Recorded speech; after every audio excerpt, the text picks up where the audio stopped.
Communiqué du Conseil économique, social et culturel CESOC suite à l'attaque du dimanche 17 janvier 2021 contre la position militaire de Chepimawangu dans la région de Difa. Le CESOC s'indigne de ces actes ignobles et condamne fermement cette lâche attaque perpétrée contre nos forces de défense et de sécurité. Aussi, le président du CESOC, au nom du bureau des conseillers et du personnel administratif et technique et en son nom propre, adresse ses condoléances les plus attristées aux familles endeuillées et à l'ensemble du peuple nigérien et souhaite un prompt rétablissement aux blessés. Face à cette situation tragique, le CESOC réaffirme son soutien total au président de la République, chef de l'État, chef suprême des armées, Issoufou Mamadou, au gouvernement et aux forces de défense et de sécurité pour leurs efforts inestimables et leur détermination à assurer la protection des populations et de leurs biens sur toute l'étendue du territoire national. Le groupe de presse Bonferré et le journal L'Enquêteur ont reçu ce matin la visite du ministre de la Communication.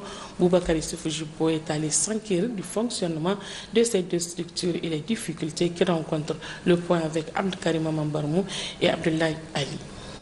Cette visite du ministre de la Communication, qu'accompagnent les membres de son département ministériel, s'inscrit dans le cadre d'une prise de contact avec les médias. La première étape de cette visite a été le groupe de presse Bonferré. À ce niveau, le ministre de la Communication a visité les différents bureaux de la télévision, à savoir la salle de rédaction, le plateau de la grande édition, la régie Canal+, pour ne citer que cela.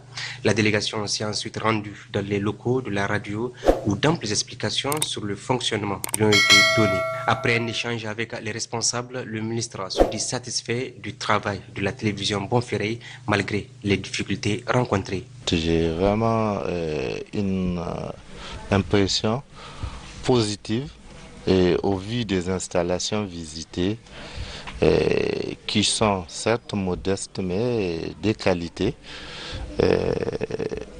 Aussi l'organisation particulièrement qui permet vraiment de produire des émissions de très bonne qualité. Les suggestions, le Niger s'est doté d'un document, d'une stratégie pour la transition numérique.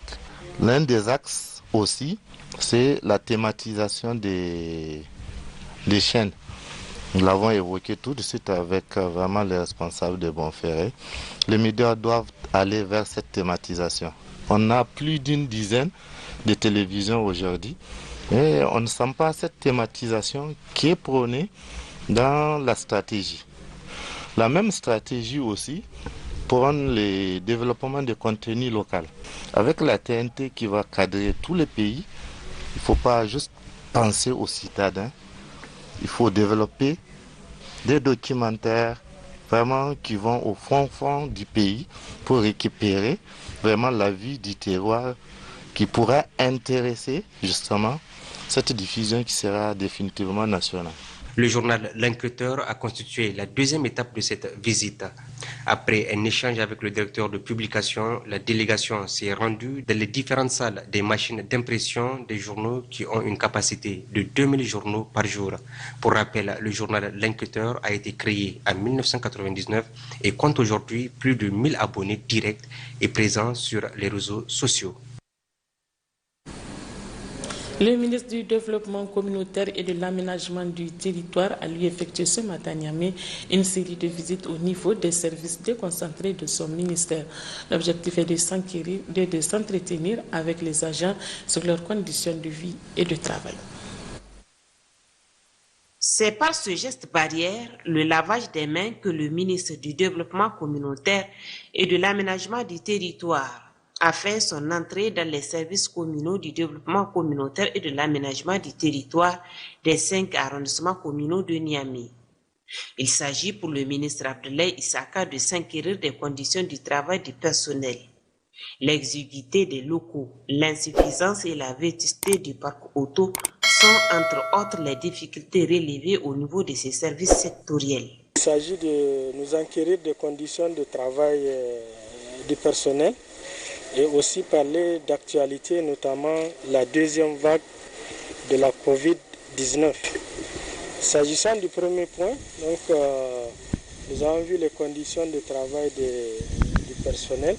Vous avez noté avec nous effectivement l'exiguïté des bâtiments. Et là, à ce sujet, le ministère prendra toutes les dispositions effectivement pour améliorer les conditions du travail de nos agents. En dehors de l'exiguïté, nous avons aussi des problèmes matériels, notamment informatiques. Et comme nous sommes avec les directeurs centraux, effectivement, des dispositions seront prises pour équiper ces services. S'agissant du deuxième point, donc l'actualité oblige, c'est la situation de la deuxième vague de la pandémie à Covid-19. Des dispositions ont été édictées par le gouvernement. Nous avons instruit donc les différents responsables des services déconcentrés à suivre l'application des mesures édictées par le gouvernement.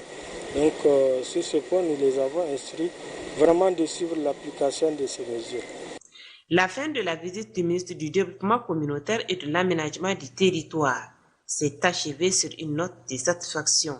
Le personnel, lui, s'est dit honoré de cette visite qui est une première depuis la création de ce département ministériel. Le ministre des Enseignements professionnels et techniques a pour sa part effectué une mission de travail dans la région de Dosso. L'objectif est d'apprécier et s'enquérir des conditions de travail du personnel enseignant et des apprenants relevant de son département ministériel. Le point avec Salamata Madou et Habibou Bakou. Il s'agit pour le ministre de l'Enseignement professionnel et technique, Abdou Matou, à travers cette mission, de constater et d'apprécier les conditions de travail du personnel enseignant, les conditions d'apprentissage des apprenants, les fonctionnements des différents centres de formation et aussi de vérifier le respect des mesures barrières dans le cadre de la prévention de la COVID-19 dans les services relevant de son département ministériel au niveau de la région de Dosso. C'est ainsi qu'il a d'abord visité la direction générale de l'enseignement professionnel et technique pour les tableaux synoptiques 2021 présente la situation suivante. 67 établissements de formation professionnelle et technique, dont 12 privés, encadrés par 3 inspections. L'effectif des élèves est de 10 417 apprenants. Ensuite, les centres polytechniques Mazayaki, une école privée qui accueille des élèves boursiers de l'État, dont 39 pour cette année. Là, le fondateur a mentionné la bonne collaboration qu'il a avec la direction régionale et le ministre, pour sa part, a réaffirmé son engagement pour accompagner son école dans le cadre de la formation professionnelle. Puis, les centres de formation au métier CFM et les centres de formation professionnelle et technique CFPT qui forment les jeunes apprenants dans les filières de l'agriculture, les génies civils, la plomberie, l'électricité, l'économie familiale, la mécanique auto, la maçonnerie et la transformation agroalimentaire. À tous les niveaux, les ministres et la délégation qui l'accompagnent ont visité les différents ateliers d'application pratique. Enfin, il a visité l'interrégional du FAPA, qui est l'outil principal d'accompagnement des jeunes pour renforcer leurs capacités et lutter contre le chômage et la pauvreté. À l'issue de toutes ces visites dans la région de Dosso, le ministre de l'Enseignement professionnel et technique fait la synthèse de sa mission. L'objectif qui a été assigné donc à cette mission était premièrement de voir de visu les conditions de vie et de travail de nos agents ainsi que des apprenants qui sont au niveau des centres. Partout où nous avons visité, presque toutes les conditions donc, de travail sont réunies dans ces différentes entités que nous avons pu visiter. Pour ce qui est du respect des mesures barrières, les dispositifs de lavage des mains sont disponibles dans tous les établissements. Et mieux, la délégation ministérielle a trouvé une importante quantité de savon liquide produit sur place pour renforcer la prévention de la COVID-19. Notez à présent à Zender cette cérémonie de remise de kits d'hygiène et d'assainissement par l'ONG CARE Niger dans le cadre du projet Maman Lumière 3. C'était sous la présidence du secrétaire général de la région. Les présidents avec Kader Nana Balkissa et Lawali Hussein. 50 kits d'hygiène et assainissement d'une valeur de 9 millions de francs CFA offerts par CARE Niger au profit des 5 communes de sa zone d'intervention dans le cadre de la promotion du WOSH dans la prévention de la malnutrition, et ce, conformément à la 3e phase du projet Maman Lumière dans la région du Damagaram. À travers donc ce projet Maman Lumière qui a pour objectif général donc de réduire substantiellement la malnutrition dans la région du Zender, Et qui dit malnutrition, donc a un lien direct ou un lien indirect donc avec la survenue de l'hygiène dans l'environnement. C'est pourquoi le projet Maman Limer, à travers donc son objectif spécifique 2, qui est de promouvoir donc le wash in it, a pensé donc offrir ces différents kits et en même temps on profite pour accompagner les autorités donc de la 7e République dans le cadre de la lutte contre la pandémie de coronavirus donc dans nos différentes zones d'intervention. Un geste salutaire selon le secrétaire général de la région de Zander. C'est le lieu de remercier Caire, en tout cas pour son initiative. Et je me réjouis de constater que dans ces kits-là, il y a des dispositifs de lavage de mains, il y a des masques et il y a du savon. Ces matériels-là, vous vous en doutez, entrent dans le cadre de la lutte contre la Covid-19, qui, il faut le dire, est en train de revenir, pour ne pas dire qu'elle est revenue. La seconde vague, qui est également présente aujourd'hui au niveau de Zander, cette année, nous avons enregistré déjà 50 cas en un mois, avec malheureusement 5 décès. Cela voudra dire que cette deuxième vague de la Covid-19 est en train aussi de faire des victimes.